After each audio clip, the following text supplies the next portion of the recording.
तत्वावधान में 15 दिवसीय राष्ट्रीय कार्यशाला भारत अध्ययन की परंपरा, व्यक्ति विचार और संस्थाएं, इसके छठे दिवस में आप सभी का बहुत बहुत स्वागत है। सभी ऑनलाइन जुड़े हुए प्रतिभागी और जितने हमारे सामने उपस्थित हैं और कुछ लोग अभी शायद रास्ते में हैं, तो आप सभी का एक बार फिर से स्वागत है। आज का जो विषय है वो है पंडित गोपीनाथ कविराज की सारस्वत साधना। विषय पर बातचीत करने के लिए वक्ता के रूप में भारतीय दर्शन और उसके विविध पक्षों के विशेषज्ञ, ज्ञाता और परम विद्वान प्रोफेसर अंबिकादत्त शर्मा सर उपस्थित हैं। मैं भारत अध्ययन केंद्र की ओर से, अपनी ओर से और विश्वविद्यालय की ओर से आपका हार्दिक स्वागत करता हूं। सर, प्रोफेसर अंबिकादत्त शर्मा, जब आप नाम लेंगे अकादमिक जगत में तो भारतीय दर्शन के मूर्धन्य विद्वानों में आपका नाम शुमार है। आप पूर्व में सागर विश्वविद्यालय के दर्शन विभाग में विभागाध्यक्ष रहे हैं। अनेक शोध पत्र और अनेक पत्रिकाओं के आप संपादक हैं। आपकी कुछ कृतियां हैं: बौद्ध प्रमाण दर्शन, भारतीय दर्शन में पर्याप कृतिवाद, न्याय दर्शन, वेदांत दर्शन के आयाम, भारतीयता के सामासिक अर्थ संदर्भ। इसके अतिरिक्त समेकित दार्शनिक विमर्श, समेकित अद्वैत विमर्श, भारतीय दर्शन के 50 वर्ष तथा समेकित पाश्चात्य दर्शन समीक्षा जैसे 4 महत्वपूर्ण ग्रंथों का भी आपने संपादन किया है। ये सभी ग्रंथ स्वातंत्र्योत्तर दार्शनिक प्रकरण श्रृंखला के अंतर्गत प्रकाशित हैं। दर्शन, संस्कृति और सभ्यता के क्षेत्र में आपके महत्वपूर्ण योगदान के लिए यूजीसी शोध पुरस्कार 2006 और नरेश मेहता स्मृति वाङ्मय सम्मान 2007 प्राप्त हो चुका है। आप उन्मीलन पत्रिका के संपादक तथा ऑल इंडिया फिलॉसफी एसोसिएशन के महासचिव हैं। इसके अलावा भारत के अलग अलग प्रांतों में जो भी दार्शनिक परिषद हैं, संस्थाएं हैं, उन सभी में आप किसी न किसी रूप में जुड़े हुए हैं। तो ऐसे महत्वपूर्ण विद्वान को हम अपने बीच पाकर गौरवान्वित हैं। मैं आपके स्वागत के लिए केंद्र के समन्वयक आचार्य प्रोफेसर शरदिंदु कुमार तिवारी सर से निवेदन करता हूं कि आपको अंग वस्त्र स्मृति चिन्ह प्रदान करते हुए सर का स्वागत करें।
तो पिछले 6 दिनों यानी 5 दिनों में 10 व्याख्यान और उद्घाटन सत्र को लेकर कुल 11 व्याख्यान हो चुके हैं और आज प्रमुख 2 व्याख्यान होने हैं, यानी आज 11वां और 12वां व्याख्यान होना है।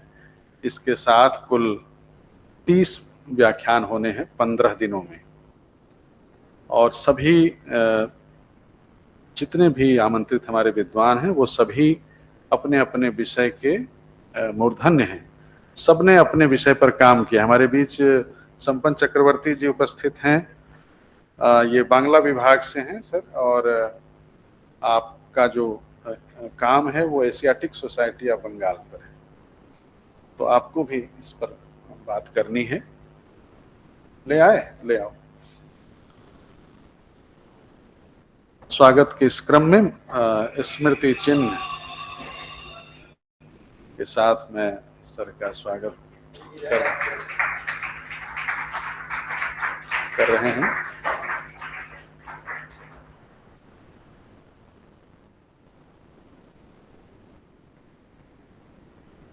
बहुत बहुत धन्यवाद सर।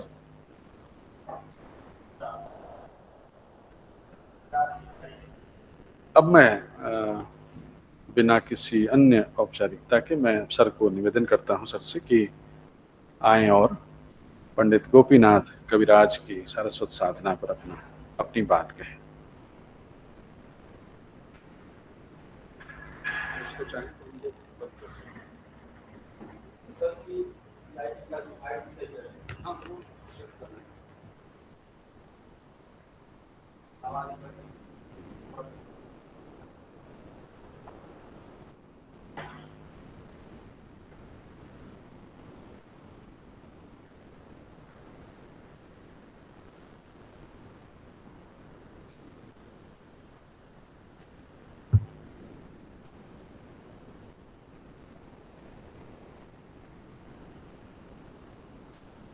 इदमन्धः तमः कृष्णं जायेत भुवनत्रयम् यदि शब्दा ह्वयं ज्योतिर्आ संसारम न दीप्यते।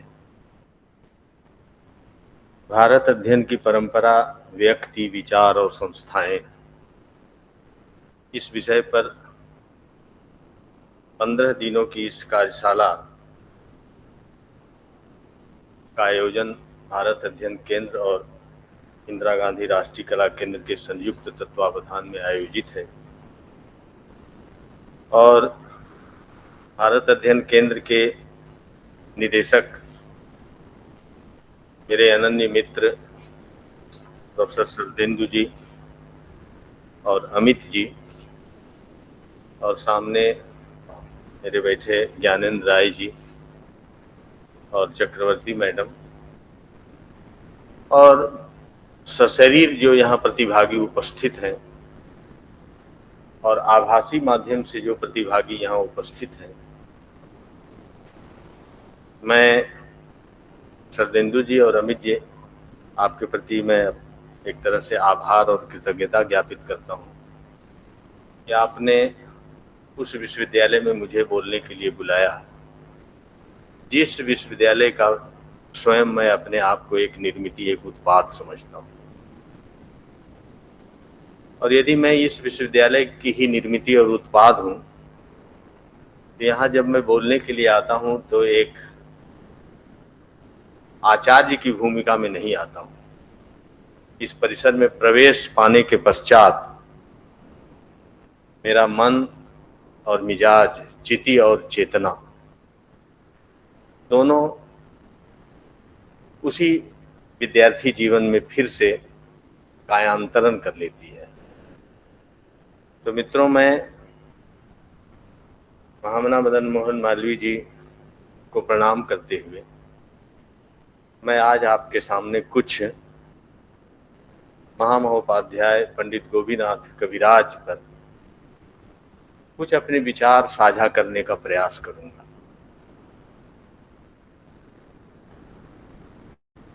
शरदेंदु जी, जब अमित जी ने मुझे कहा कि आपको गोपीनाथ कविराज पे बोलना है, तो जब से उन्होंने कहा और मैं जब इस मंच पे खड़ा हूं, तो मेरा मन अद्यतन भयभीत रहा।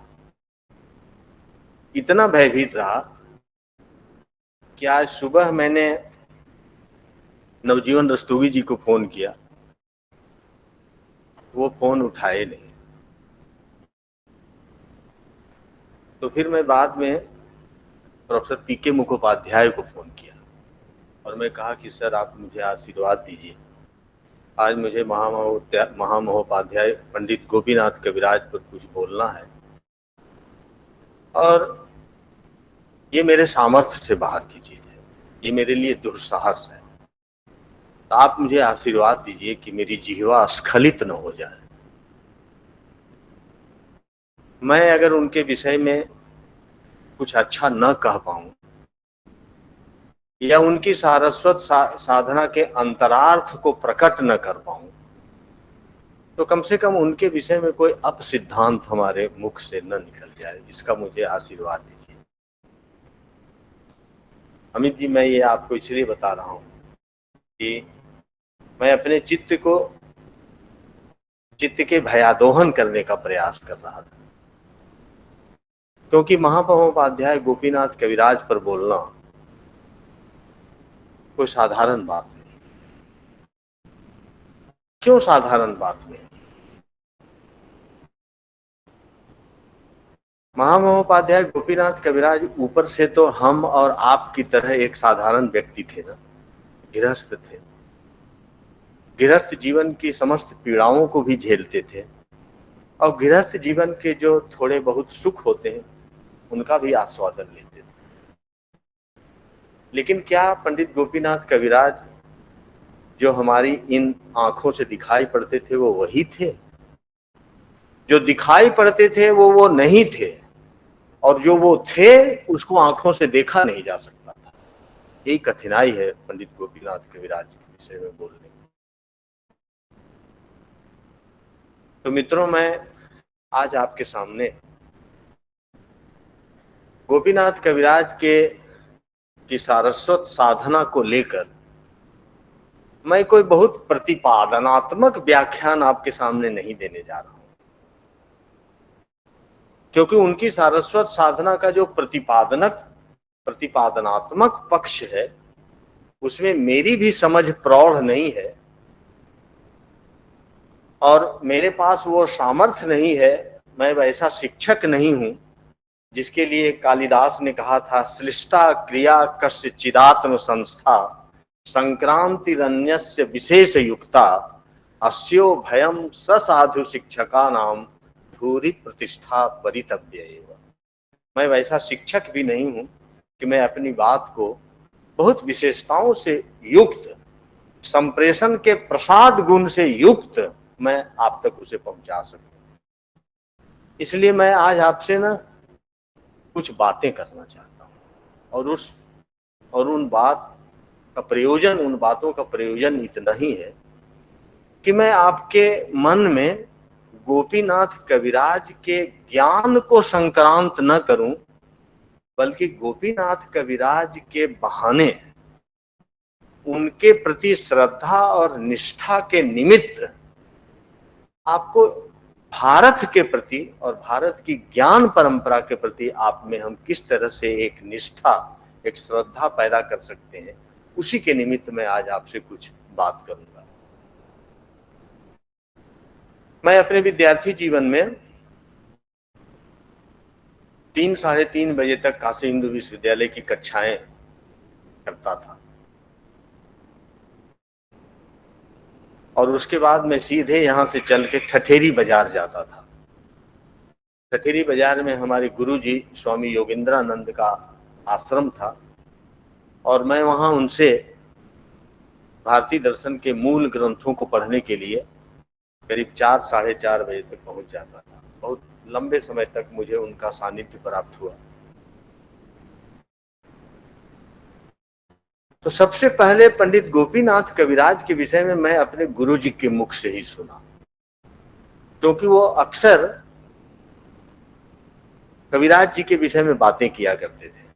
एक तरह से वो कविराज जी को अपना सारस्वत गुरु मानते थे, और जो भी ग्रंथ लिखते थे स्वामी योगेंद्रानंद जी, वो उनको दिखाने जाते थे, उनसे चर्चाएं करते थे, शास्त्र की गुत्थियों को खोलने के लिए अक्सर उनसे संवाद करने जाते थे।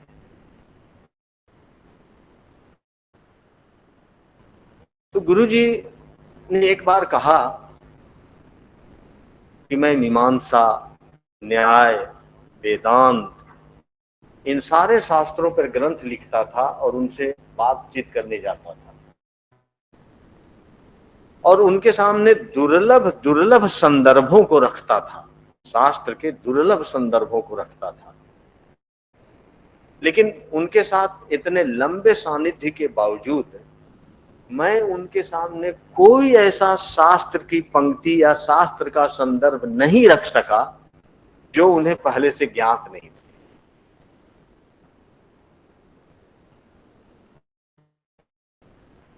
स्वामी योगेंद्रानंद जैसा व्यक्ति, स्वामी योगेंद्रानंद जी का सारस्वत व्यक्तित्व बहुत ही विशाल है,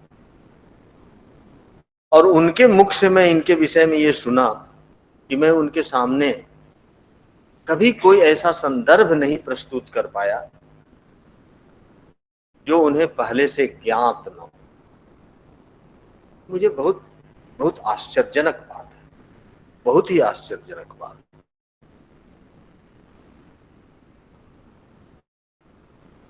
मैं उनके विषय में मैं क्या कहूं कि मतलब ऐसा लगता था कि मतलब उनके व्यक्तित्व के दो पक्ष हैं। महोपाध्याय गोपीनाथ कविराज के व्यक्तित्व के दो पक्ष हैं। एक पक्ष तो भारतीय दर्शन के विद्वान का पक्ष है, और उनके व्यक्तित्व का जो दूसरा पक्ष है वो साधना का पक्ष है।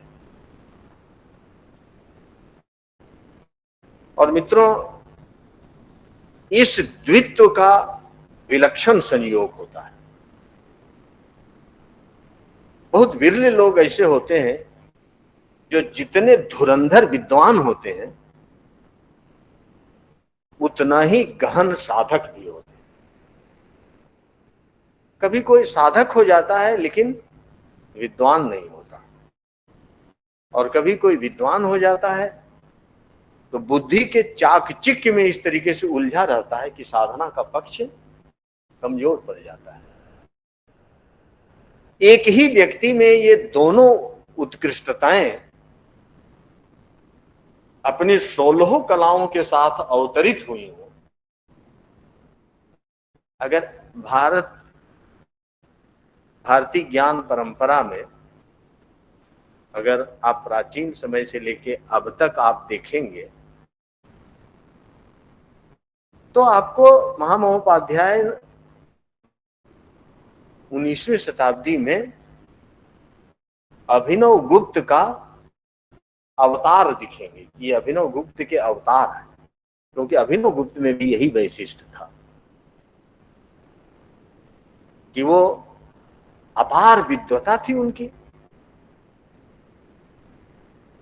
और साधना की उत्कृष्टता भी अपने चरमोत्कर्ष को छुआ। वो अपनी विद्वता के विषय में जो उन्होंने कहा है अभिनव गुप्त ने कि मैं जन्म से और अत्रि गोत्रीय हूं, क्योंकि उनके पिता यही कन्नौज से ले गए थे अत्रि गुप्त, तो अत्रि गोत्रीय थे वो जन्म से। लेकिन वो कहते थे कि मेरा सारस्वत गोत्र जो है वो अगस्त है। अगस्त कोई गोत्र नहीं होता, सप्तऋषियों की परंपरा में अगस्त गोत्रीय कोई नहीं होते। कहते हैं लेकिन मेरा जो सारस्वत गोत्र है वो अगस्त है। तो ये क्यों ऐसा उन्होंने कहा? इसके पीछे उनके कहने का अभिप्राय ये था कि अगस्त मुनि ने जैसे सारे समुद्र को पी लिया था, ये उपाख्यान मिलता है ना, एक टिटहरी के अंडे को बचाने के क्रोध में उन्होंने कहा कि मैं समुद्र को पी जाऊंगा। तो उन्होंने कहा कि जैसे अगस्त मुनि ने समुद्र को पी लिया था, वैसे ही हमने समस्त शास्त्रों को पी लिया है, इसलिए मेरा सारस्वत गोत्र जो है वो अगस्त गोत्री है। वो अपने स्वयं अपने विषय में कहते हैं। आप महामहोपाध्याय गोपीनाथ कविराज जी के को समझने का प्रयास करेंगे तो आपको ऐसा लगेगा कि जो स्वयं जो बात स्वयं अभिनव गुप्त ने अपने विषय में कहा था वो महामहोपाध्याय गोपीनाथ कविराज पर भी लागू है। आप कल्पना कर सकते हैं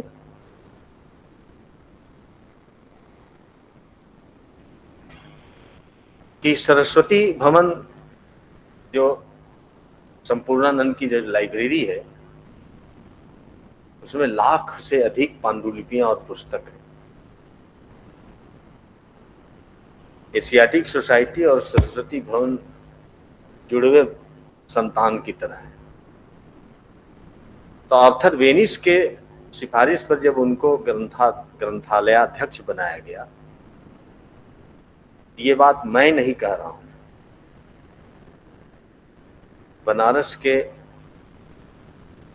न्याय विद्या की उपासक जो परंपरा है, जो राजा राम शास्त्री द्रविड़ से शुरू होती है, जिसके उत्तराधिकारी राजा राम शुक्ला हैं। राजा राम शास्त्री ने कहा कि पंडित गोपीनाथ कविराज सरस्वती भवन के लाखों पुस्तकों और उसमें उपलब्ध लाखों पांडुलिपियों को पढ़ गए थे, और केवल पढ़ ही नहीं गए थे, वह सब उनके वर्तमान स्मरण में भी था। ये राजा राम शास्त्री ने उनके विषय में कहा। आप कल्पना कर सकते हैं, लाखों पुस्तकें और लाखों पांडुलिपियां पढ़ गए, और पद उनका क्या है? लाइब्रेरियन। वो पढ़ गए थे। आप समझ सकते हैं कि ऐसे व्यक्ति के विषय में बोलना, उनकी सारस्वत साधना के अंतरार्थ को प्रकट करना कितना कठिन काम है। मैं थोड़ी सी उनकी जीवनी पर प्रकाश डालूं तो उनका जन्म इस समय के बांग्लादेश के ढाका जिला में घमराई गांव में हुआ था, 7 सितंबर 1987 को। और दुर्योग देखिए, हाँ 1887 को। और दुर्योग देखिए कि उनके जन्म लेने से 5 महीने पहले ही उनके पिता वैकुंठनाथ जी की मृत्यु हो गई। मतलब वो अनाथ पैदा हुए। उनके पिता वैकुंठनाथ जी उस समय कलकत्ता विश्वविद्यालय में एमए के विद्यार्थी थे, और ब्रजेंद्रनाथ शील और नरेंद्र, जो बाद में चल के स्वामी विवेकानंद हुए, वो उनके सहपाठी थे। उनका लालन पालन कालाचंद नामक एक व्यक्ति जो निसंतान थे, उन्होंने उनका लालन पालन किया। कालाचंद जी के मन में ये इच्छा थी कि मैं अपनी सारी जायदाद और संपत्ति में गोपीनाथ को अपनी वसीयत लिख दूंगा। तो इस बात से भयभीत होकर कालाचंद के रिश्तेदारों ने उनकी हत्या कर दी। वो अनाथ पैदा हुए, उनको पालने पोसने के लिए कालाचंद मिले, और फिर जमीन जायदाद के मोह में उनके रिश्तेदारों ने उनकी हत्या कर दी, और फिर से वो अनाथ हो गए।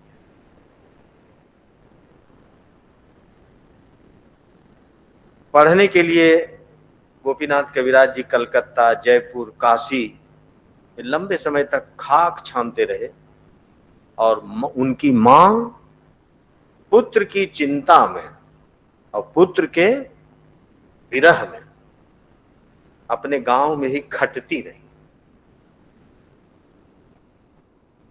1910 में स्नातक की परीक्षा उत्तीर्ण करने के बाद वो काशी आए, और 12 जून 1976 तक वो काशी में ही रहे। मृत्यु पर्यंत वो काशी में ही रहे। अपने मृत्यु के 6-7 वर्ष पहले वो लगातार माता आनंदमयी के सानिध्य में रहते थे, और उनके मृत्यु पर माता आनंदमयी ने जो पीड़ा व्यक्त की थी, उन्होंने कहा था कि अब कोई दूसरा गोपीनाथ कविराज नहीं होगा। ये माता आनंदमयी के शब्द थे कि अब कोई दूसरा गोपीनाथ नहीं होगा।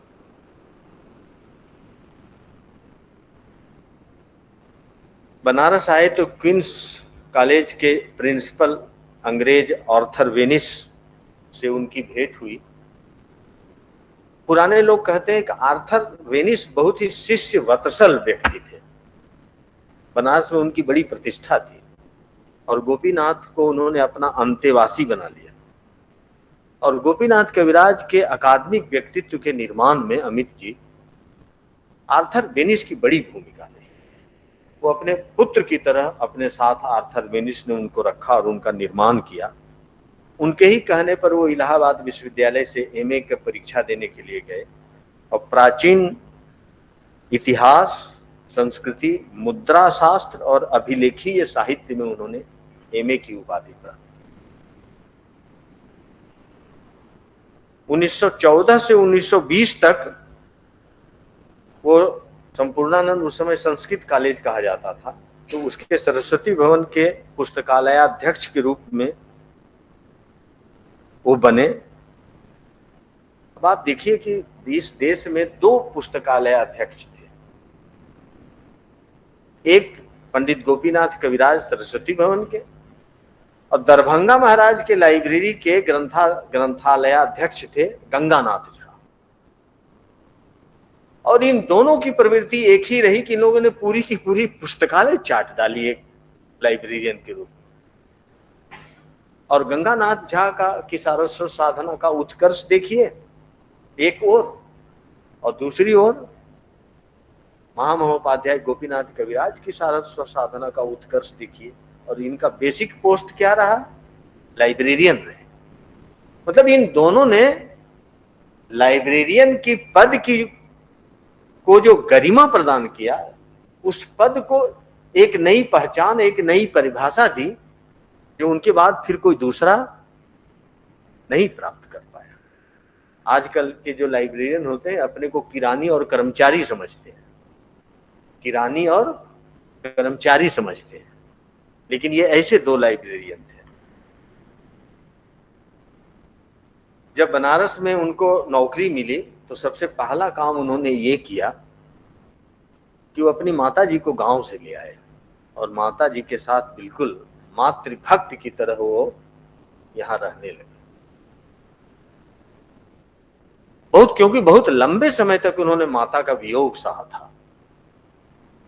मतलब इस प्रसंग को आप जब देखिएगा तो बरबस आपको भगवत पाद आचार्य शंकर की का स्मरण आ जाएगा कि उन्होंने जैसे अपनी माता को वचन दिया था वैराग्य लेने के समय कि मैं तुम्हारा अंतिम संस्कार करने के लिए आऊंगा, सन्यासी होते हुए भी उन्होंने एक गृहस्थ का संस्कार करने के लिए अपनी माता के साथ गए। और उन्होंने जो वो स्तोत्र लिखा जिसकी पंक्तियां हैं कि क्या है, कुपुत्रो जायेत क्वचिदपि कुमाता न भवति।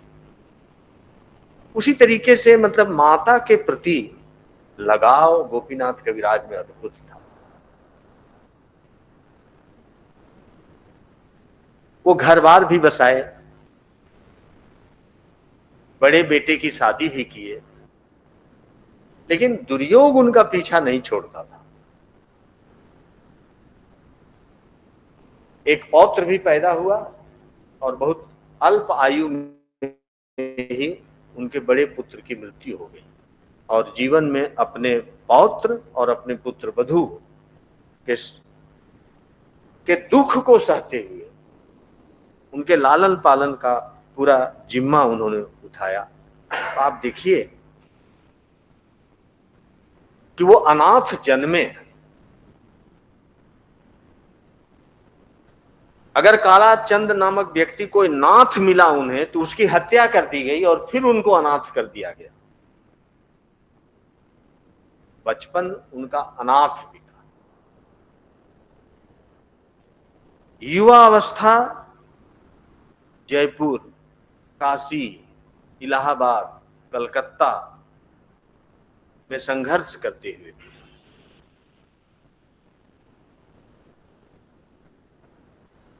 और अपने सामने बड़े पुत्र का निधन हो गया, पुत्र वधू और पौत्र की जिम्मेवारी को आजीवन निभाए। लगता था जिसे दुख कभी उनका पीछा नहीं छोड़ा। जब मैं इस प्रसंग को याद करता हूं तो मुझे एक पश्चिमी दार्शनिक किरकेगार्ड की याद आती है। किरकेगार्ड ने अपने दर्शन में एक जगह कहा कि ईश्वर जिस पर प्रसन्न होता है तो अपनी सबसे विश्वस्त परिचारिका दुख को वह आदेशित करता है कि जाओ मेरे प्रिय को गले लगा लो। फिर से सुनिए इसको। किरकेगार्ड कहता है कि ईश्वर जिस पर प्रसन्न होता है तो वह अपनी सबसे विश्वस्त परिचारिका दुख को आदेशित करता है कि जाओ मेरे प्रिय का को गले लगा लो, उसे आलिंगन बद्ध कर लो, उसके बगल से कभी मत गुजरना। मतलब जीवन में दुख का भी कोई एक सृजनात्मक प्रयोजनीयता होती है। मतलब हम लोग अपने जीवन में दुख को सदैव नकारात्मक रूप से लेते हैं। कभी कभी जीवन का दुख भी जो होता है ना, वो जीवन के सृजनात्मक प्रयोजनीयता से जुड़ा हुआ दुख होता है। मैं ये बात जो गोपीनाथ कविराज के विषय में कह रहा हूं तो अपने व्याख्यान के किसी प्रसंग में कोई बात मैं कहूंगा, देखिएगा कि ये बात एकदम उससे प्रमाणित हो जाएगी।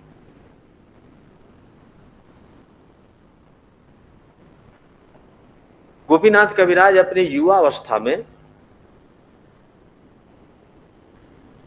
राष्ट्रीय आंदोलन का वो दौर था,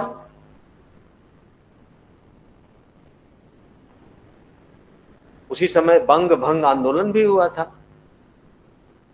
आप लोग जानते होंगे कि बंग भंग आंदोलन में बंकिम चंद्र चटर्जी का ये जो वंदे मातरम का गान था वो पूरे बंगाल में इतना जोर शोर से गाया जाता था कि वो हिंदू मुसलमान एकता का प्रतीक गाना बन गया था। और उस समय के अंग्रेजों ने इस गाने की ताकत को देख के घबरा गए थे, इसीलिए उन्होंने बड़े षड्यंत्र के तहत अंग्रेजों ने प्रचारित किया था कि ये गाना इस्लाम विरोधी है और हिंदू पक्षी है, इसके विभाजन करने का प्रयास किया था। और उसी समय से वो ये गाना फिर विवादास्पद हो गया था। तो अरविंद वंदे मातरम पत्रिका निकालते थे, तो गोपीनाथ कविराज जी वंदे मातरम पत्रिका के नियमित पाठक थे।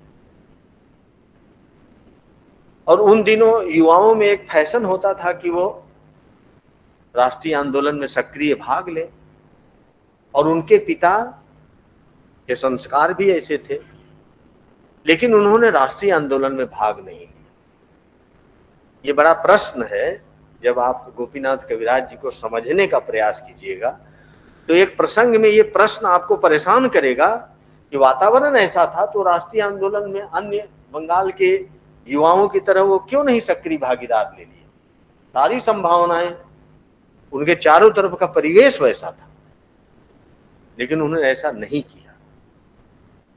कभी कभी मुझे लगता है कि महामहोपाध्याय गोपीनाथ कविराज के लिए भारत की राजनीतिक स्वतंत्रता से ज्यादा महत्वपूर्ण ज्ञानात्मक स्वतंत्रता थी। राजनीतिक स्वराज की अपेक्षा उनके मनोमस्तिष्क में ज्ञानात्मक स्वराज जो था इस देश का, वह ज्यादा महत्वपूर्ण था। और इसीलिए वह भारत को समझने में, भारत के अतीत को जानने में, भारत की ज्ञान परंपरा की उपासना में उन्होंने अपने आप को समर्पित कर दिया। इस बात को आप याद रखिएगा कि उनके लिए भारत का राजनीतिक स्वराज उतना महत्वपूर्ण नहीं था बनिस्बत भारत का ज्ञानात्मक स्वराज। इस टर्निंग पॉइंट को समझना बहुत जरूरी है। कि क्यों इस क्षेत्र में वो आए।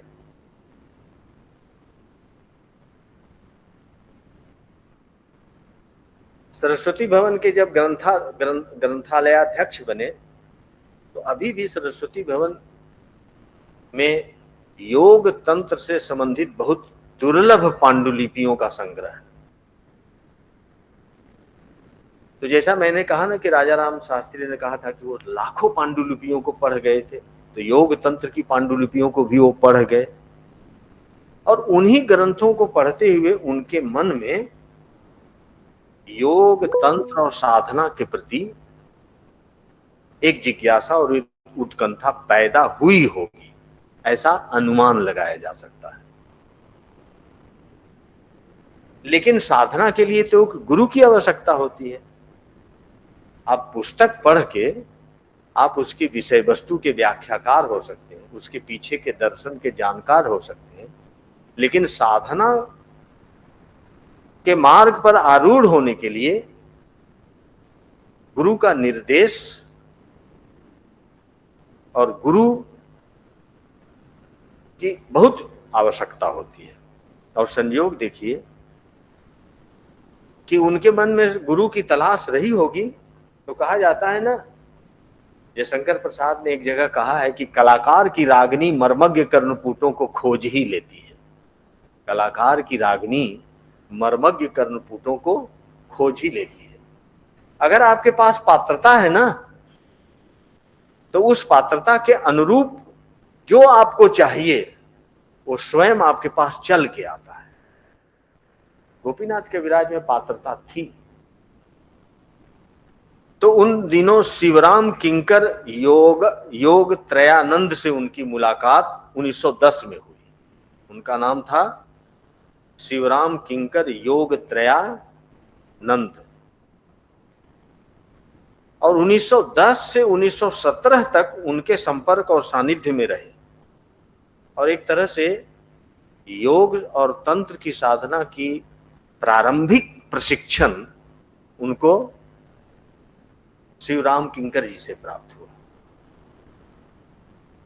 1917 के बाद जब उनको और उच्च स्तरीय गुरु निर्देश की जरूरत पड़ी, उनकी पात्रता बढ़ी, तो उनके सामने महायोगी विशुद्धानंद जी प्रकट हुए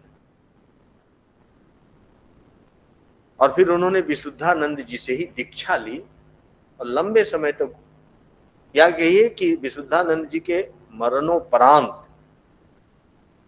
वो उनके सानिध्य में रहे, उनसे वो दीक्षित हो गए। विशुद्धानंद जी उन दिनों बनारस में गंध बाबा के नाम से जाने जाते थे। गंध बाबा, ये गंध बाबा उनको क्यों कहा जाता था? वो चमत्कार दिखाने में बड़े माहिर थे। तो वो स्फटिक के शीशे की तरह उनके पास आतिशी शीशा होता था और सूर्य की किरणों को वो उस शीशे में इस तरह से केंद्रित करते थे कि आपको जिस प्रकार की सुगंध चाहिए वो उस प्रकार की सुगंध पैदा करके आपको दे देते। उस सूर्य की किरणों से वो उस आतिशी शीशे में किसी प्रकार का केंद्रित, आज भी कुछ लोग होते हैं ना कि एक विशेष प्रकार के शीशे में सूर्य की किरणों को करके वो रुई जला देते हैं, तो वो सूर्य की किरणों को आतिशी शीशा में विशेष तरह से केंद्रित करके आपके इच्छित सुगंध को आपके सामने पैदा कर देते हो। इसीलिए उनको गंध बाबा कहा जाता था। वो चमत्कार बहुत दिखाते थे। उनका ऐसा मानना था कि सूर्य के किरणों को इस तरीके से केंद्रित करके किसी भी पदार्थ को निर्मित किया जा सकता है। एक तरह का ये सूर्य विज्ञान था। विशुद्धानंद जी से कितना गहन संपर्क रहा गोपीनाथ कविराज जी का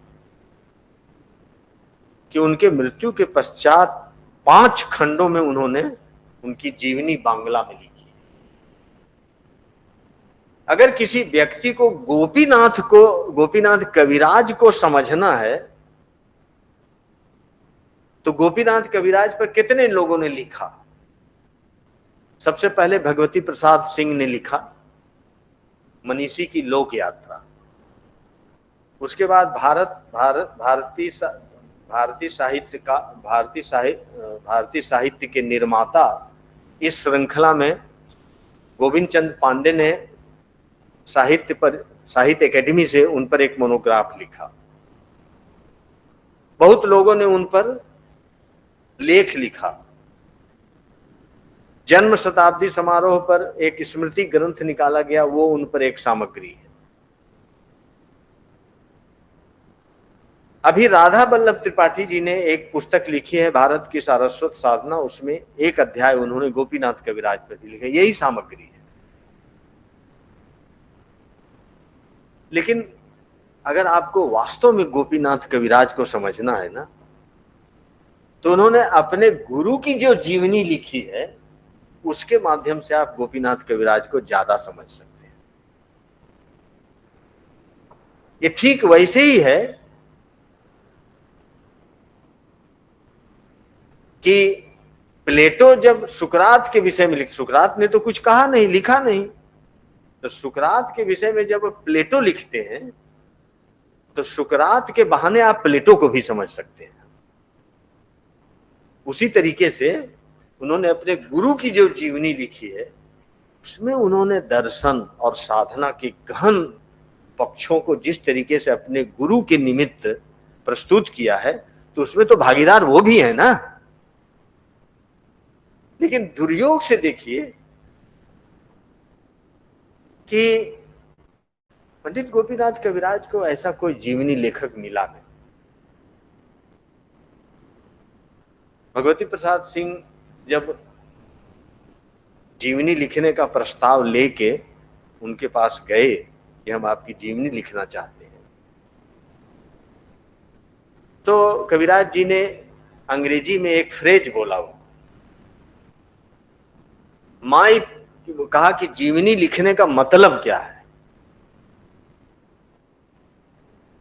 इस जीवनी लिखने के मतलब के मर्म को उद्घाटित करने के लिए उन्होंने एक वाक्य, एक फ्रेज बोला, my picture in the hand of divine, my picture in the hand of divine. वो अपनी जीवनी को इस तरह से देखना चाहते हैं, अर्थात एक व्यक्ति के जीवन की छोटी से छोटी घटनाओं में भी एक प्रयोजनीयता निहित होती है, और उन्हीं छोटी छोटी घटनाओं से गुजरते हुए उस प्रयोजनीयता की जो सूत्र होता है वो उसके पूरे जीवन में पिरोया रहता है। अगर इस प्रयोजनीयता, इस टेलियोलॉजी को ध्यान में रख के यदि आप किसी की जीवनी लिखते हैं, तब आपको ये बात समझ में आएगी। वो जो मैंने कहा कि उनका जीवन इतना अनाथ, दुख से, संघर्ष से परिपूर्ण रहा, जिसके लिए मैंने कहा था किरकेगार्ड वाली बात, ईश्वर अपनी सबसे विश्वस्त परिचारिका को कहता है कि ये मेरा प्रिय है, तुम इसे जाके आलिंगनबद्ध कर लो। मतलब जीवन में दुख का भी, संघर्ष का भी उसके जीवन की प्रयोजनीयता में उसकी भूमिका होती है। मित्रों, ये तो रहा पंडित गोपीनाथ कविराज की जीवनी के विषय में, जो मैं उनको पढ़ के जिस तरीके से समझ पाया।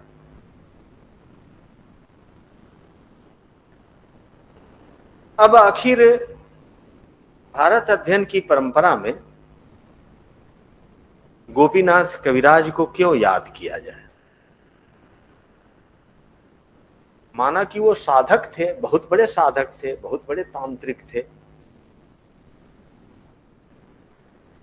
तो भारत में तो साधना बहुत ही व्यक्तिनिष्ठ होती है ना। आपकी साधना आपको मुक्ति दिला सकती है, आपको त्राण दिला सकती है। तो किसी ज्ञान परंपरा और किसी देश की सभ्यता और संस्कृति में आपका क्या योगदान है जो आपको याद किया जाए? और अमित जी ने आज इतने मनोयोग से इस कार्यशाला में पंडित गोपीनाथ कविराज को क्यों स्थान दिया?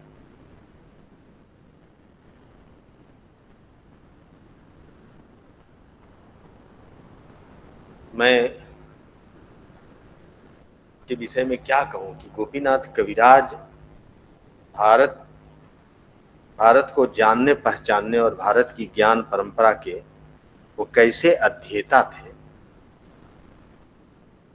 कि आखिर अगर भारतीय दर्शन का आप यदि अध्ययन करना चाहते हैं, भारतीय दर्शन के आप अध्येता होना चाहते हैं, इसकी कुछ कसौटी होनी चाहिए ना। जैसे जिसको अधिकारी का विचार किया जाता है कि मतलब भारतीय ज्ञान परंपरा या भारतीय दर्शन का अधिकारी होने के लिए क्या पात्रता होनी चाहिए। तो मुझे लगता है कि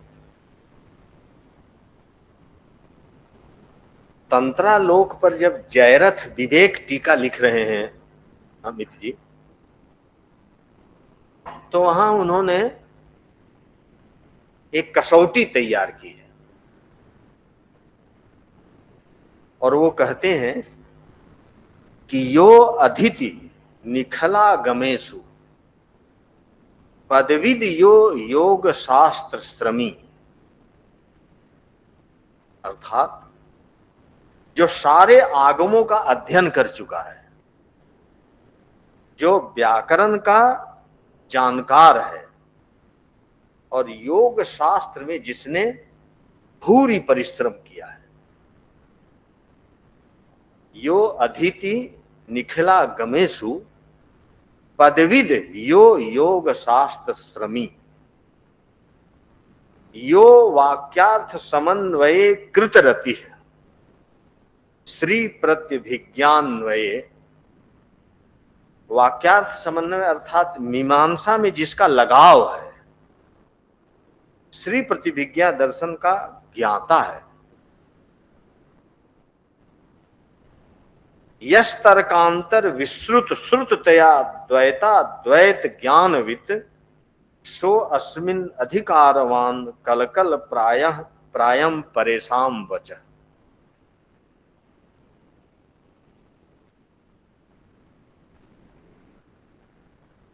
जो सभी प्रकार के तर्क की कलाओं के कौशल से युक्त है और दर्शन परंपरा के द्वैत और अद्वैत सारी विधाओं को जानता है, ये कसौटी है। अगर ऐसी पात्रता किसी व्यक्ति में नहीं है तो उसके वचन क्या हैं? कलकल प्रायम परेशान वच, मतलब झगड़े के समान या बड़बड़ाहट है। अगर आप जयरथ के इस कसौटी को आप ध्यान रखें और इस कसौटी को आप पंडित गोपीनाथ कविराज पर लागू करें तो अमित जी ये कसौटी गोपीनाथ कविराज पर सर्वांशतः लागू होती, सर्वांशतः लागू होती। आप उनके द्वारा लिखे गए ग्रंथों को पढ़िए। ऐसा नहीं है कि मैं आपके व्याख्यान देने के लिए ही मैं उन ग्रंथों को पढ़ा हूं। उन्होंने तंत्र पर जो लिखा है, भारतीय संस्कृति और साधना पर जो लिखा है, न्याय दर्शन, न्याय फिलॉसफी पे जो उन्होंने लिखा है, सांख्य दर्शन पे जो उन्होंने लिखा है, इनका हमने अध्ययन किया है।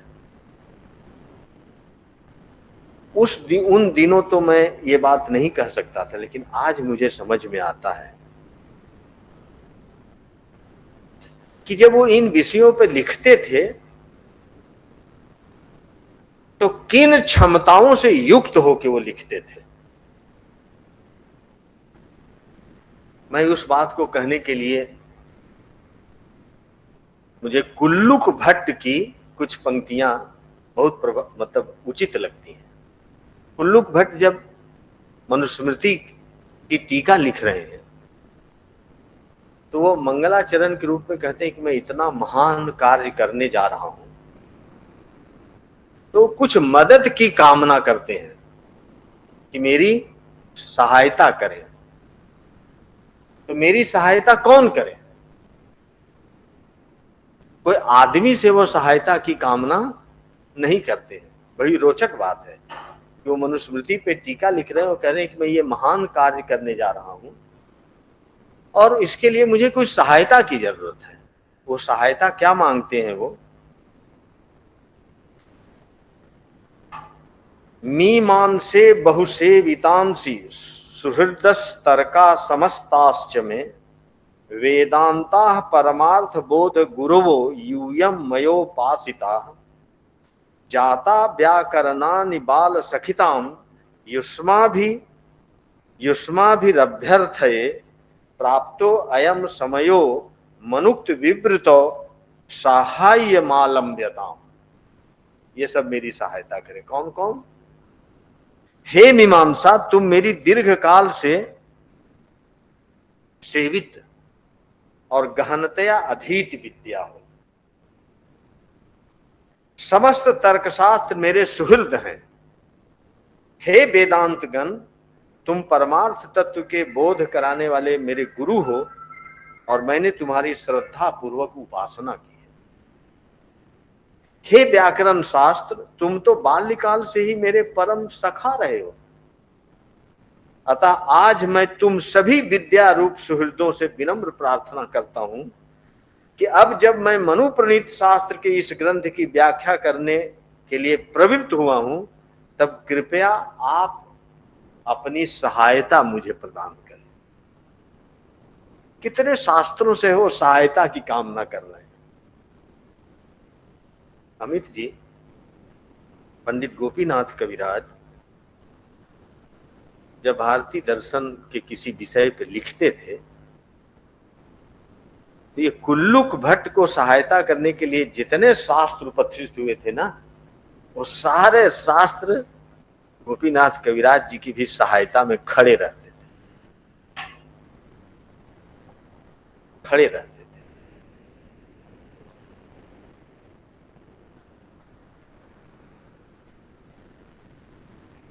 मैं समय बचाने के लिए उनकी रचनाओं का विवरण मैं छोड़ दे रहा हूं। मैंने गोपीनाथ कविराज पर जो पंडित गोविंद चंद पांडे ने जो एक एंथोलॉजी लिखी है, उसका सॉफ्ट कॉपी मैंने भेज दिया है अमित जी को। वो प्रतिभागियों को भेज देंगे, उसमें आप देख लीजिएगा। उसकी पुनरावृत्ति करने से, उनकी कितनी रचनाएं हैं उसकी पुनरावृत्ति करने से कोई फायदा नहीं। गोपीनाथ कविराज इस क्षमता के साथ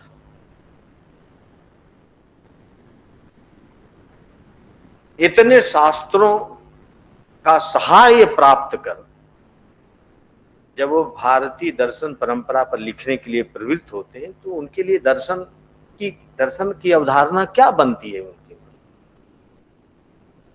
स्वयं पंडित गोपीनाथ कविराज कहते हैं कि अपने सीमित अर्थ में दर्शन मानव जीवन के संस्करण की दिशा में एक चरण है। मानव जीवन के संस्करण की दिशा में एक चरण भर है। इस चरण को फलप्रद बनाने के लिए यह आवश्यक है कि प्रातिभ बोध द्वारा प्राप्त तथ्यों और अनुभूतियों की अधीनता में दर्शन रहे।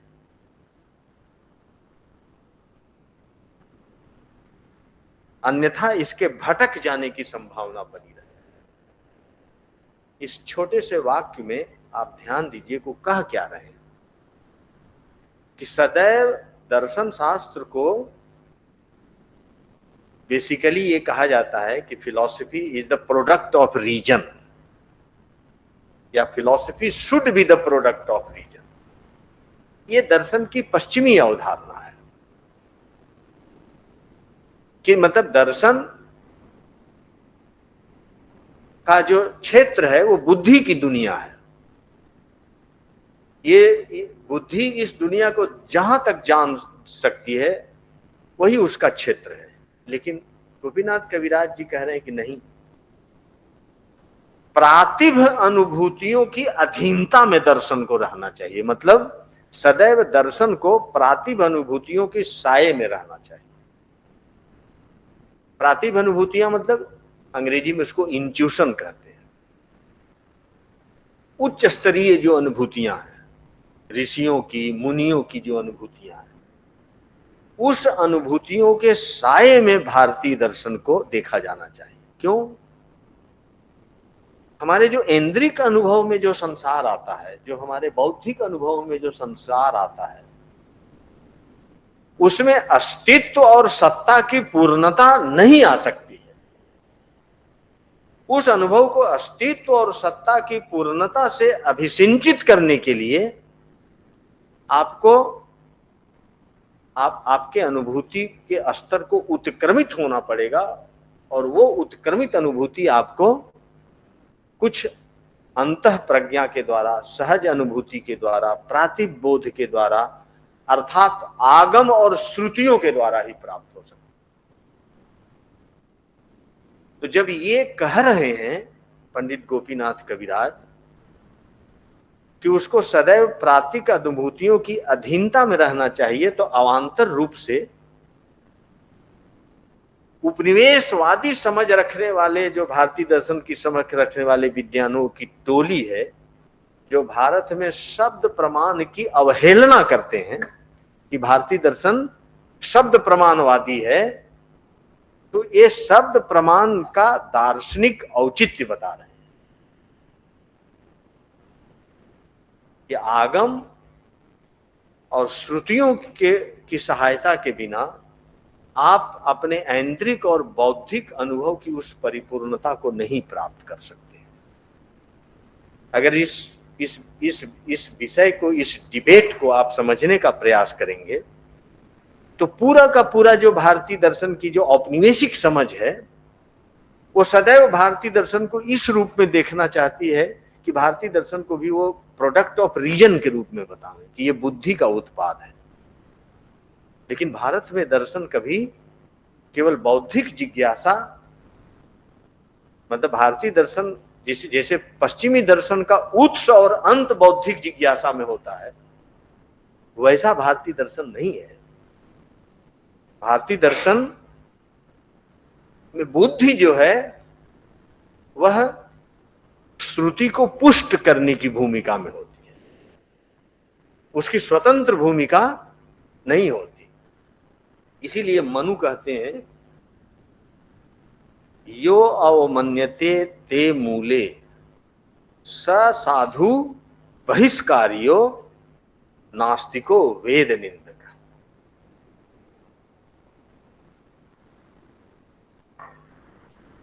ये बात जो उनके मन में है, ये एक बहुत बड़ी स्थापना है। ये भारतीय दर्शन में शब्द प्रमाण, आगम से प्राप्त होने वाली अनुभूति या स्वयं साधना के उच्च स्तर पर प्राप्त होने वाली अनुभूतियों की साये में ही आपको दर्शन की समीक्षा करनी है, दर्शन को समझना है। दर्शन में स्वतंत्र तर्कना और स्वतंत्र हेतुओं से अगर आप चलेंगे तो भारतीय दर्शन को समझ नहीं पाएंगे। इसलिए क्यों कि भारतीय दर्शन केवल थियरी नहीं है, at the same time Indian philosophy is therapy too. मतलब वो थियरी भी है और थेरेपी भी है, सिद्धांत भी है और निदान भी है। आप केवल भारतीय दर्शन को केवल सिद्धांत के रूप में नहीं देख सकते।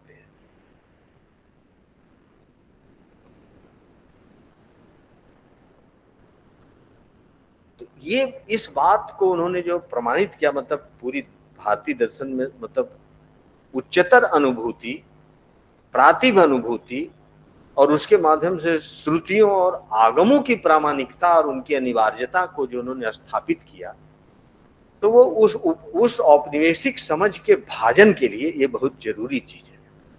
नहीं तो आज देखिए ना, हम लोग विश्वविद्यालय माध्यम से जिस तरीके से भारतीय दर्शन को पढ़ रहे हैं, पूरी की पूरी 100 वर्ष की अध्येत्रिता इस बात के लिए आमादा दिखाई पड़ती है कि वो भारतीय दर्शन को प्रॉपर प्रोडक्ट ऑफ रीजन के रूप में प्रस्तुत करें और गौरवान्वित होते हैं। और हम ऐसा करते हुए बहुत बड़ी चूक करते हैं। औपनिवेशिक समझ जो है भारतीय दर्शन के विषय में, वो क्या करती है, भारतीय दर्शन की विभिन्न धाराओं को अलग अलग देखती है।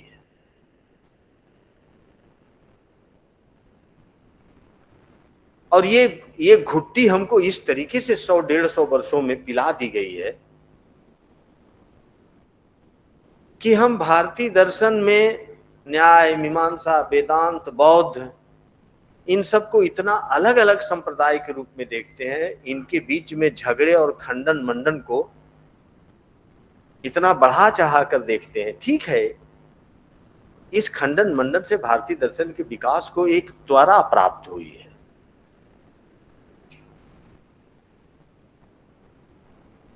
लेकिन क्या भारतीय दर्शन विभिन्न प्रकार के दार्शनिक संप्रदायों का एक संकुल है, या इन दर्शनों इन संप्रदायों के अतिरिक्त भी कोई भारतीय दर्शन जैसी चीज है? जब हम भारतीय दर्शन पद कहते हैं तो उसका क्या मतलब है? क्या भारतीय दर्शन का मतलब विभिन्न प्रकार के दार्शनिक संप्रदायों का समूह, या उन समूहों से अतिरिक्त भी कोई भारतीय दर्शन समस्त पद जैसी कोई चीज है? स्वयं पश्चिमी विचारकों ने और आधुनिक विचारकों ने भारतीय दर्शन को सदैव विभिन्न प्रकार के दर्शनों के अलग अलग दर्शनों के समूह के रूप में देखा,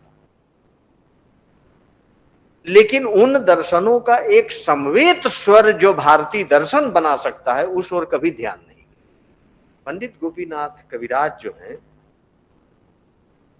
वो भारतीय दर्शन के विभिन्न संप्रदायों में अंतर्निहित एक समन्वय के सूत्र को उन्होंने खोजा।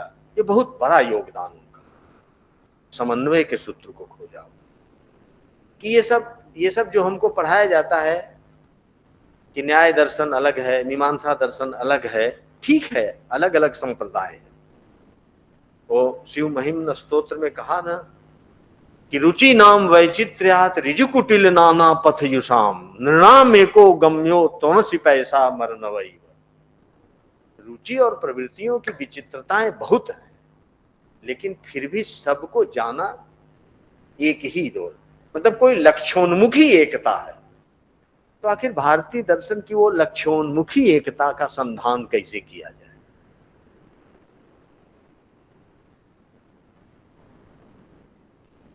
ये बात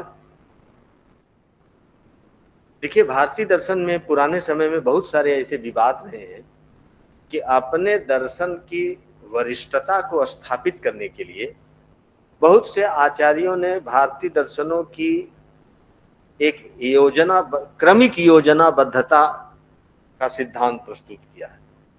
इसमें सबसे पहला काम इस काम में मधुसूदन सरस्वती ने किया, और उसमें लिखा कि सबसे नीचे चारवाक है, और चारवाक से ऊपर बढ़ते हुए न्याय वैशेषिक न्याय होते होते सबसे उत्तुंग शिखर पर शंकर का अद्वैत वेदांत है। और इस तरह से शंकर के अद्वैत वेदांत की परात पर प्रतिष्ठा उन्होंने बताई कि यही सर्वश्रेष्ठ दर्शन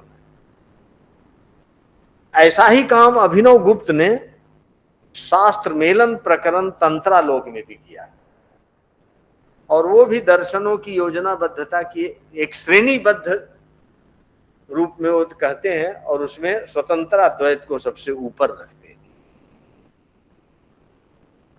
अगर इस तरीके से आप भारतीय दर्शनों की मतलब श्रेणीबद्ध योजनाबद्धता को आप देखते हैं तो क्या कहा जाएगा? एक तरह से ये है क्या, ये संप्रदाय वासना वासित दृष्टि है, संप्रदाय वासना वासित दृष्टि है। पंडित गोपीनाथ कविराज इन सब चीजों को जानते थे, इसलिए उन्होंने मतलब भारतीय दर्शन के समन्वय के उस समवेत स्वर, उस समवेत सूत्र को पकड़ने का प्रयास किया। क्योंकि ये सहज ही ये बात समझी जा सकती है कि ये संयोग नहीं कि भारतीय दर्शन अपने पारयांतिक स्थिति में किसी न किसी अद्वैत में परिणत होता है। आप उपनिषद परंपरा से जिस अद्वैत का विकास हुआ, वो भगवत्पाद आचार्य शंकर से होते हुए, रामानुजाचार्य से गुजरते हुए, मध्व और वल्लभाचार्य और निम्बारकाचार्य से होते हुए अपनी अपनी निरंतर एक धारा को बनाए हुए, मतलब औपनिषद परंपरा की भी परिणति अद्वैत में होती है। व्याकरण परंपरा जो पाणिनि के अष्टाध्यायी से शुरू हुआ, वो भरथरी बहरी में आके शब्दाद्वैत में परिणत हो जाता है।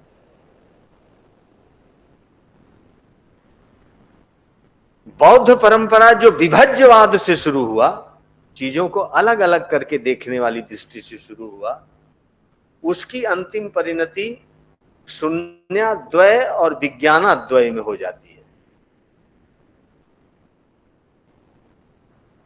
तंत्र परंपरा में आप देखिए तो भेद, भेदाभेद और अभेद की ये जितनी परंपराएं थी वो अभिनव गुप्त में आके स्वतंत्र अद्वैत में पारयांतिक प्रतिष्ठा प्राप्त करती है। साहित्य शास्त्र में देखिए तो साहित्य शास्त्र की भी अंतिम परिणति एक प्रकार के रसो वैसा रसाद्वैत में होती है। तो बीच में ये न्याय, मीमांसा और सांख्य जो बच जाते हैं, ये इस समन्वय के कैसे भागीदार होंगे?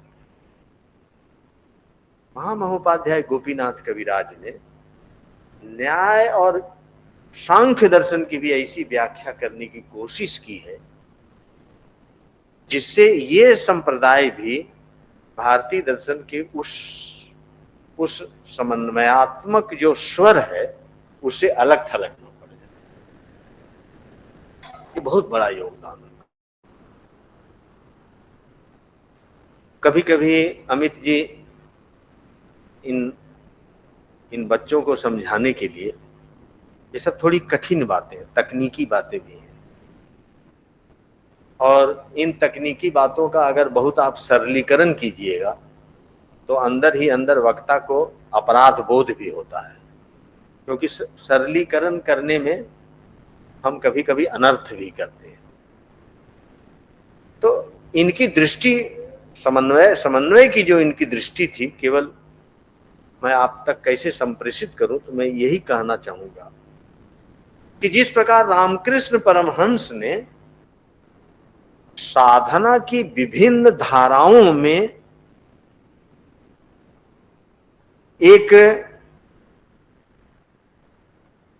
एक मूल स्थिति को दुनिया के सामने प्रमाणित किया था। आप जानते हैं कि उन्होंने इस्लाम, ईसाई, बौद्ध सभी धाराओं से उन्होंने साधना किया था, और ये कहा था कि सबका गंतव्य जो है वो एक ही है, मतलब इनमें रास्ते का भेद है, मंजिल का भेद नहीं। पथ अलग अलग हैं, गंतव्य एक ही है, इन्होंने सिद्ध किया था। ये दुनिया के लिए बहुत बड़ी बात है, और इसी बात को आधार बना के, मतलब रामकृष्ण परमहंस की इस अनुभूति को आधार बना के स्वामी विवेकानंद ने सार्वभौम धर्म की स्थापना किया। मतलब बताया कि दुनिया में जितने भी धर्म हैं उनमें जो भेद है वो अभी रास्ते का भेद है, मतलब साधनगत भेद है, साध्यगत भेद नहीं है। यही सार्वभौम धर्म है।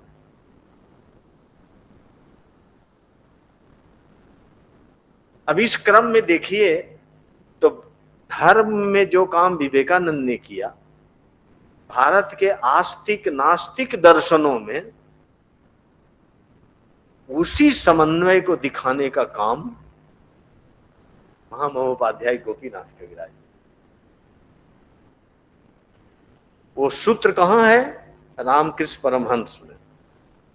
स्वामी विवेकानंद ने उसे धर्म के क्षेत्र में दिखाया, और पंडित गोपीनाथ कविराज ने उसी बात को दर्शन के क्षेत्र में चरितार्थ करके अपनी सारस्वत साधना के माध्यम से दिखाए। ये लोग,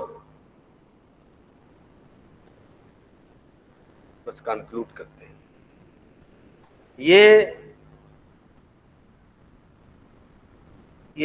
मतलब जो गोपीनाथ कविराज जी हैं,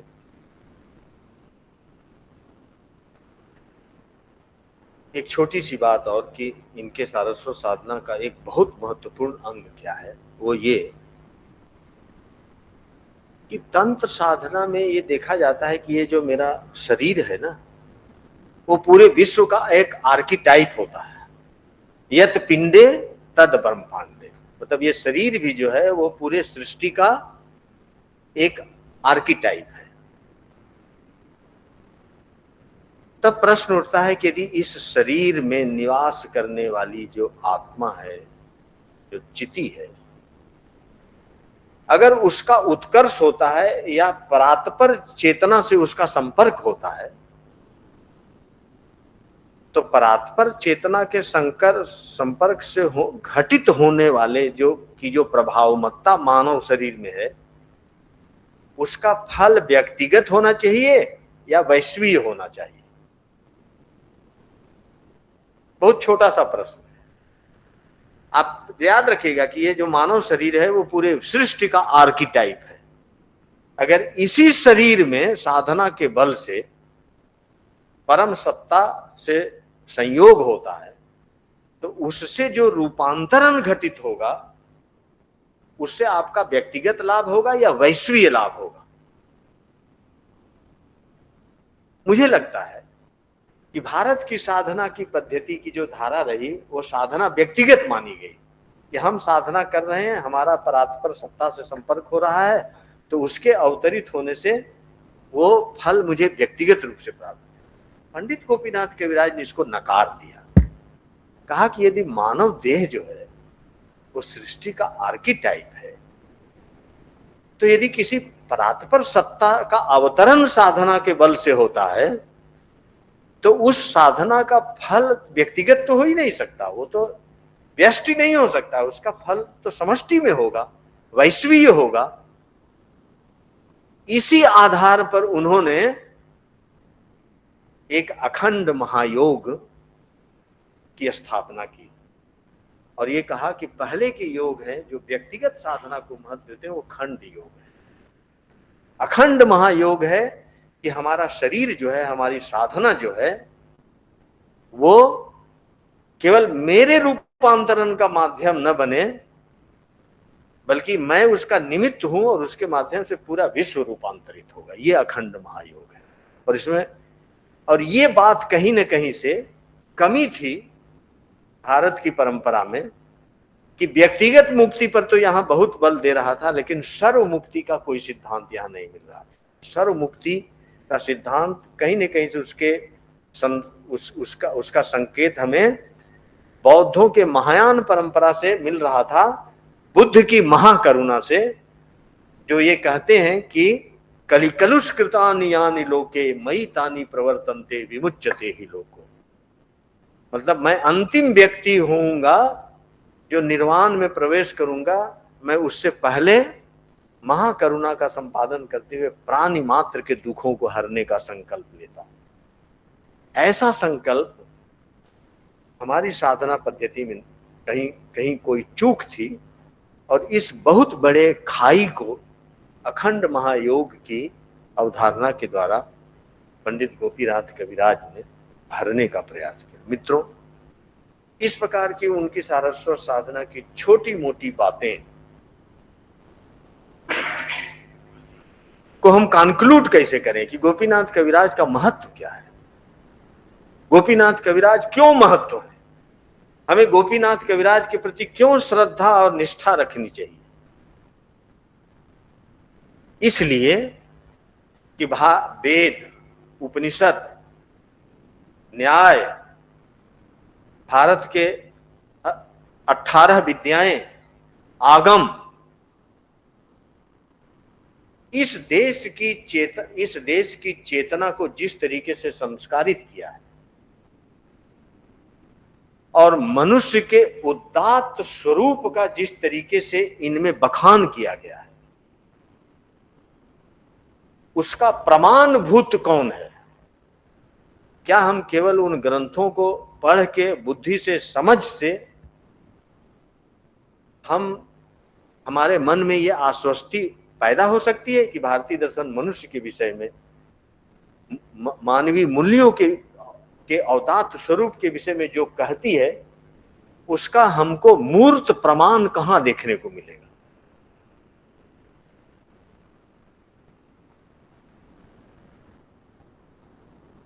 तो भारत की ज्ञान परंपरा ने जिस भारत को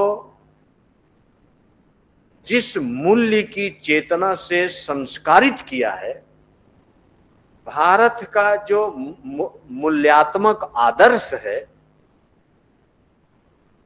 जो पश्चिम के लिए अचंभे का विषय है, पश्चिम को वो निरा झूठ और कपोल कल्पना लगता है, उसका प्रमाणभूत पुरुष कौन है? ऐसे ही जो विद्वान और ऐसे ही जो साधक होते हैं, उनको देख के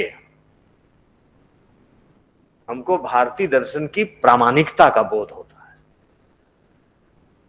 मतलब अगर भारतीय दर्शन को जीवंत रूप में देखना है तो हम वेद, उपनिषद, ब्रह्मसूत्र और मीमांसा सूत्र और न्याय सूत्र में नहीं देखेंगे। हम जाएंगे गोपीनाथ कविराज को देखेंगे, देखो इसका जीवंत और मूर्त रूप है। ये गोपीनाथ कविराज का महत्व है। और आज पूरा भारत, काशी ही नहीं पूरा भारत, आज ऐसे प्रमाणभूत पुरुषों के हदकाल से हम लोग गुजर रहे हैं। आज काशी में कोई है अमित जी कि जिसको हम जाके देखें और कहें कि ये भारतीय ज्ञान परंपरा के मूर्तिमान रूप है? कोई व्यक्ति बता दीजिए।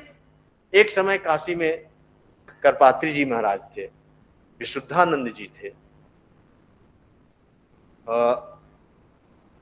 गोपीनाथ कविराज थे, अखंडानंद सरस्वती थे।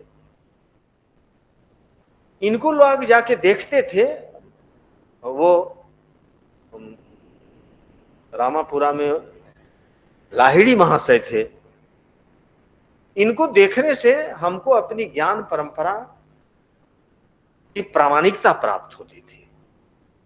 आज इन सब का अमित जी अकाल पड़ गया है। लेकिन इस अकाल और हदकाल में भी कम से कम आप उन पर चर्चा आमंत्रित कर रहे हैं, चर्चा आयोजित कर रहे हैं और उनको प्रतिस्मरण करने का हम सब लोगों को जो आप अवसर दे रहे हैं, इसके लिए मैं अमित जी आपके प्रति, आपके समन्वयक शरदेंदु जी के प्रति बहुत आभार, कृतज्ञता व्यक्त करते हुए कि आपने ऐसे महामनीषी के विषय में,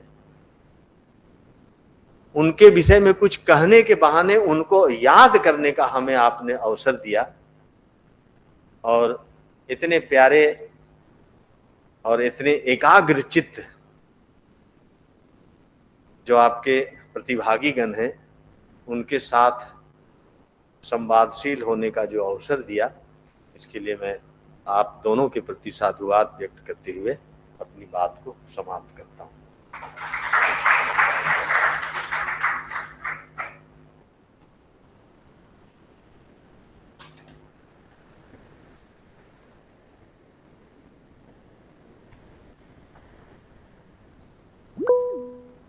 एक महामनीषी और साधक के बारे में हम सब अभी सुन रहे थे। जितनी बड़ी उनकी साधना थी, जितना बड़ा उनका व्यक्तित्व था, उसको इतने भावपूर्ण ढंग से आपने समझाया हमें। हम सब में से शायद जो दर्शन के छात्र होंगे, शायद वो ज़्यादा समझ रहे होंगे। पंडित गोपीनाथ कविराज जी को शायद पढ़ा हो उन्होंने, लेकिन मेरे जैसे तमाम लोग हैं जो पहली बार ठीक से उनके बारे में समझ पाए, जान पाए। कैसा समन्वय का रास्ता उन्होंने दिखाया है इस अकादमिक दुनिया के भी बीच में। मैं सर के प्रति बहुत आभार व्यक्त करता हूं।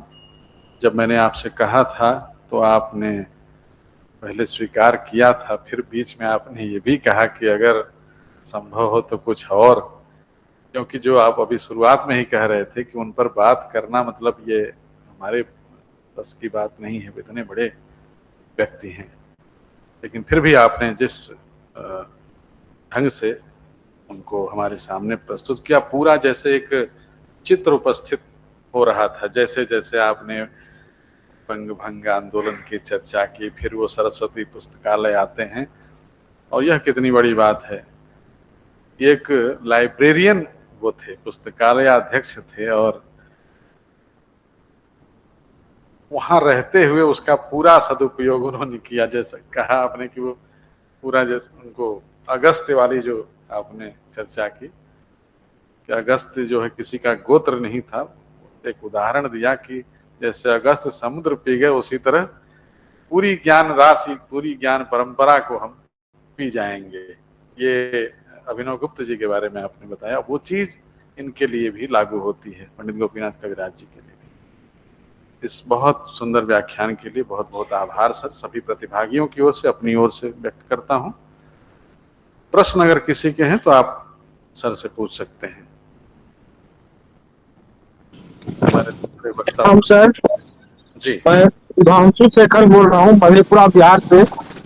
हाँ हाँ प्रोफेसर अंबिका शर्मा सर को सुनना हमेशा हम लोगों के लिए एक अलौकिक अनुभव होता है कि मैं दर्शन शास्त्र का विद्यार्थी हूँ, तो सर का स्नेह भी मुझे हमेशा मिलता रहा है। आज कविराज जी पर्व को सुनकर हम लोगों को बहुत अच्छा लगा। सर से हम जानना चाहते हैं, सर ने कहा कि पश्चिम के लोगों ने हमारे भारतीय दर्शन को विभिन्न संप्रदायों में बांट करके देखा है, तो लेकिन सवाल मेरा सर से ये है कि हम लोग तो आज तक उसी विभाजन को अपने पाठ्यक्रम का हिस्सा बनाए हुए हैं, तो क्या आज जब हम भारतीय ज्ञान परंपरा की बात कर रहे हैं, भारतीय चेतना के पुनर्जागरण की बात कर रहे हैं, तो क्या दर्शन शास्त्र के सिलेबस के भी फिर से एक बार पुनर्गठन करने की जरूरत है क्या? सर इस संबंध में क्या सोचते हैं?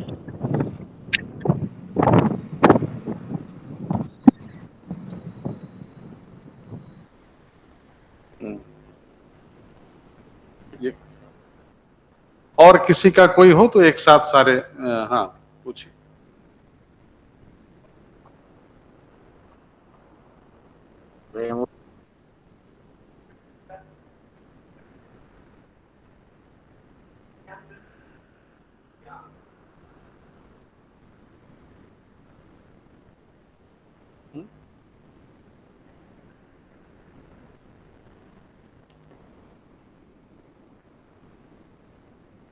हाँ तो हाँ, अच्छा ये मतलब जो, हाँ और किसी का, हाँ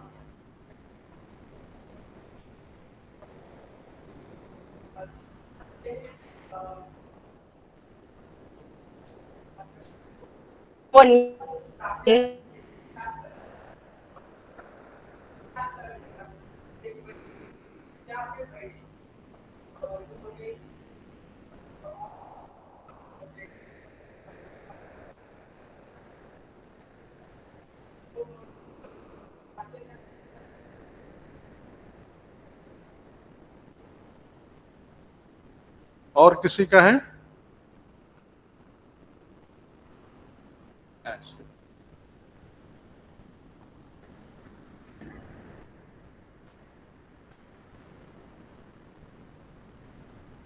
सुधांशु शेखर बहुत मेरे प्रिय हैं और उन्होंने इस प्रश्न के बहाने एक बहुत बड़ी मतलब ऐतिहासिक भूल को सुधारने का आह्वान भी कर दिया है कि भारतीय दर्शन की पढ़ाई लिखाई इस देश में ईसाई मिशनरियों के द्वारा शुरू हुई और उन्हीं लोगों ने पाठ्यक्रम बनाया और उस पाठ्यक्रम में हम लोगों को पढ़ा दिया गया कि 6+3 एंड नथिंग इल्स, 6 आस्तिक दर्शन और 3 नास्तिक दर्शन और इसके अतिरिक्त भारत कुछ नहीं है। और भारतीय दर्शन को उन्होंने एक मृत ज्ञान परंपरा की तरह, कहानी की तरह पढ़ाया और आज तक हम लोग वही पढ़ते आ रहे हैं। और ये हमारी औपनिवेशिक मानसिकता का आवरण अब इतना पुष्ट हो गया है कि कभी हम इसके विरोध में खड़े होने का साहस नहीं कर पा रहे हैं। आज भारतीय शिक्षा नीति 2020 हमारे सामने है।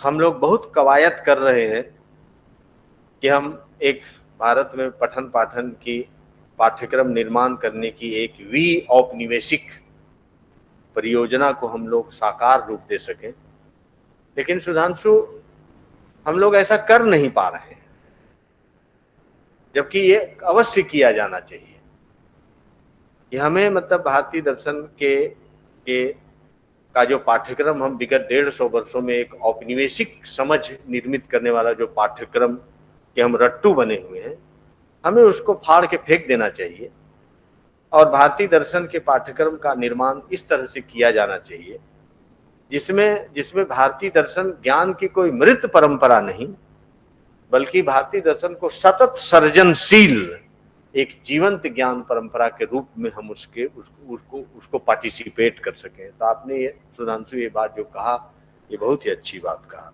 विकास, आप विभिन्न प्रकार की साधना पद्धतियों और साधना परंपराओं में देखेंगे तो इस प्रकार के नाम बहुत मिलते हैं। जैसे आपने ज्ञानगंज कहा, कबीर की साधना पद्धति में एक बेगमगंज है। बेगमगंज बनारस का एक मोहल्ला भी है, बेगमपुरा। हाँ। तो इसी तरीके विभिन्न साधना प्रणालियों में विभिन्न प्रकार के धाम की चर्चा होती है। तो इसको अगर आपको समझना है तो आप तो हमसे मिलते रहते हो, आपको मेरे पास सॉफ्ट कॉपी है उसकी। महामहोपाध्याय गोपीनाथ कविराज जी का एक लेख है भक्ति का रहस्य, वो कभी कल्याण में छपा था। आप उसको पढ़ना तो देखोगे कि साधना में ये पांच भौतिक देह जो है वो धीरे धीरे अभिभूत होता है और उसके अभिभूतिकरण के ऊपर एक भाव देह निर्मित होता है। भाव देह, पांच भौतिक देह जो है वो अभिभूत होता रहता है, क्षरित होता है, उसी में से एक भाव देह निर्मित होता है। ये भाव देह निर्मित होने की प्रक्रिया में चेतना के जो विभिन्न साधना के जो सोपान होते हैं ना, उन्हीं सोपानों का नामकरण अपनी अपनी सुविधा से कोई ज्ञानगंज, कोई बेगमपुरा या तमाम प्रकार के बैकुंठ इस तरीके से करते हैं। वो कोई ज्योग्राफिकल मतलब एरिया नहीं होता, वो चेतना के रूपांतरण की प्रक्रिया में साधना के जो विभिन्न स्तर होते हैं उनका एक तरह से प्रतीकात्मक नामकरण किया गया है। आपका नाम क्या है? अनिकेत जी, आपने बहुत अच्छा सवाल किया। अक्सर आजकल जब हम भारतीय ज्ञान परंपरा पर चर्चा करते हैं तो आपके मन में जो पीड़ा है, मैं भी उस पीड़ा का आपके साथ सहभागी हूं।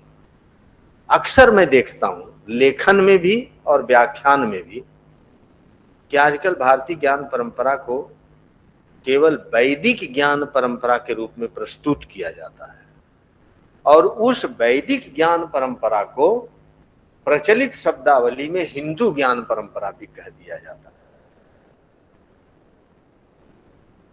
ये एक प्रकार का मिस्टेक है। We are committing a epistemological mistake with our knowledge tradition, and in broader sense it is a kind of epistemic crime too.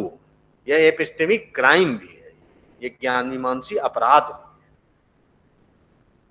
आपको जो भारतीय ज्ञान परंपरा पे चर्चा करनी है ना, तो भारतीय ज्ञान परंपरा की सभी धाराओं को इसमें समाहित करना पड़ेगा और किसी भी एक धारा को वरीयता नहीं देनी पड़ेगी।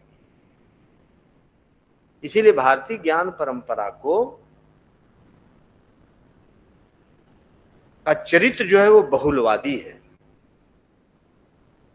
लेकिन भारतीय ज्ञान परंपरा के बहुलवादी चरित्र की व्याख्या करने का जो आधुनिक और मार्क्सवादी तरीका है, वो उस बहुलता के विषय में एकान्वयन और एक वाक्यता का कोई सूत्र नहीं देखता है। वो बिल्कुल अलग अलग मानता है। ये भी गलत है। भारतीय ज्ञान परंपरा गंगा है जो हजारों नदियों के जल से समृद्ध होती है। इसी तरीके से भारतीय ज्ञान परंपरा अनेकों बौद्धिक परंपराओं और ज्ञान धाराओं से अपने को संपुटित करती है। तो सदैव आप देखिए कि जब भी भारतीय ज्ञान परंपरा की चर्चा करते हैं तो हम श्रमण परंपरा को छोड़ देते हैं, जैन परंपरा को छोड़ देते हैं, वैष्णवागम शाक्तागम परंपरा को छोड़ देते हैं और वैदिक परंपरा की रट लगाते रहते हैं। ये एपिस्टेमिक क्राइम है और आज हम ऐसा कर रहे हैं। इससे बचना चाहिए, लेकिन इन सब चीजों से अनिकेत घबराना नहीं चाहिए। टिटहरी के पैर ऊपर करके सोने से आसमान नहीं रुक जाता है। तो 10-20 लोग इस तरीके से भारतीय ज्ञान परंपरा पर व्याख्यान दे देंगे तो क्या भारतीय ज्ञान परंपरा का स्वरूप बदल जाएगा? क्या वो अपने स्थान पे अक्षुण्ण रहेगा?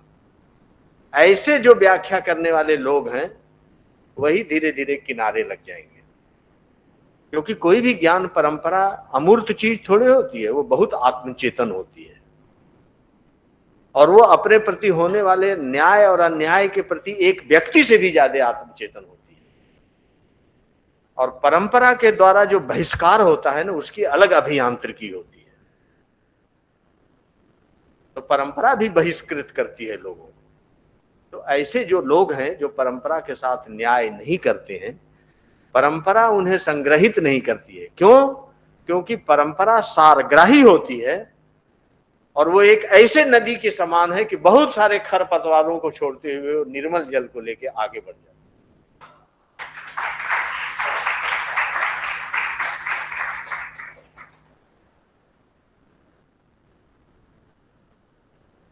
मुझे लगता है कि अब इतना सुंदर आपको जवाब मिल गया है, अब आप लोग इसी को गांठ में बांधिए और आगे बढ़िए, इस ज्ञान परंपरा को आगे बढ़ाएं।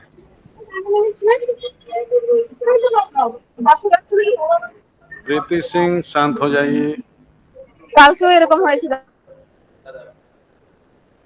हाँ, नहीं हो गया बस। तो इस सुंदर व्याख्यान के लिए बहुत ज्ञानपूर्ण और चेतना में बिल्कुल प्रविष्ट होने वाले व्याख्यान के प्रति सर के प्रति बहुत आभार। आज ऐसे कई बार अवसर मिला है सर को, लेकिन आज बहुत व्यवस्थित ढंग से मैंने सर को सुना। आगे भी हम आपको हमेशा याद करेंगे सर, ऐसे तमाम विषयों पे। बहुत बहुत आभार आपका। दूसरे